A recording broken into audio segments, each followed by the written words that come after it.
मिलना चाहिए, उसके लिए रात दिन प्रयास करने वाले ऐसे श्रीलंका के अनागरिक धर्मपाल जी, इन्हें मैं 3 बार अभिवादन करता हूं। और आज इनके नेतृत्व में यहाँ पर जो आंदोलन हो रहा है, ऐसे वदंत डॉक्टर चंद्रकीर्ति जी, भिक्षु संघ, बोधगया का महाबोधि महाविहार, जिसके मुक्ति के लिए आंदोलन चल रहा है फरवरी से लेकर आज तक। लेकिन इसकी प्रारंभ, इसकी शुरुआत यह जो लगभग 134 वर्ष से वही चल रहा है। 1891 से लेकर 2025 भी हुआ, लेकिन आज तक जो है बौद्धों को यह स्थान नहीं मिला हुआ है। बोधगया का महाबोधि महाविहार यह बौद्धों के लिए बहुत महत्वपूर्ण है, हम सबके लिए महत्वपूर्ण है, भारतीय लोगों के लिए महत्वपूर्ण है, विश्व के लिए महत्वपूर्ण है। लेकिन बड़ी शोकांति का है, एक तरह से बड़ा शोक होता है, बड़ा एक दुख होता है कि जिनका केंद्र जो ऐतिहासिक रूप से और विश्व में ऐतिहासिक धरोहर के रूप में मान्य है, और सभी लोग जानते हैं कि बोधगया का महाबोधि महाविहार किसका है।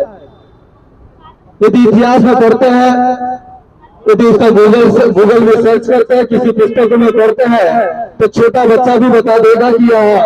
जो बोधगया का महाबोधि महाविहार यह किन लोगों का है, किस धर्म के लोगों का है।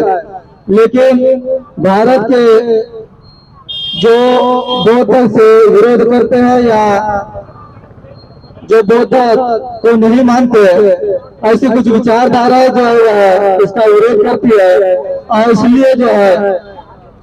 जो एक तरह से कहते विष्णु पुराण लिख कर जो बुद्ध को झुकाने का काम करते हैं या इसको मिलाने का काम करते हैं, और इसलिए कहते हैं कि यह स्थान हमारा भी है, इस पर हमारा भी अधिकार है।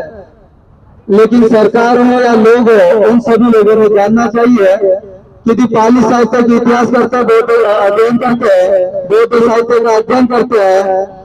या भारतीय इतिहास को पढ़ते हैं, तब हमें मालूम होता है, हमें ज्ञात होता है कि यह स्थान तो जो है यह बौद्धों का है। और इस स्थान पर जो है सिर्फ भारत के बौद्ध लोग तो विश्व के बौद्ध भी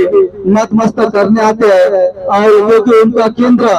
जिस तरह मुसलमानों के लिए मक्का मदीना केंद्र होता है, इसलिए विश्व के बौद्धों के लोगों के लिए जो बोधगया का महाबोधि महाविहार है, या उनके लिए जो है वह बहुत ही पवित्र स्थल है, बौद्धों के लिए पवित्र स्थल है। लेकिन आज भी नहीं दे रहे हैं, मतलब अपना अधिकार, अपना स्थान, जैसे अपना घर होता है, उस अपने घर के लिए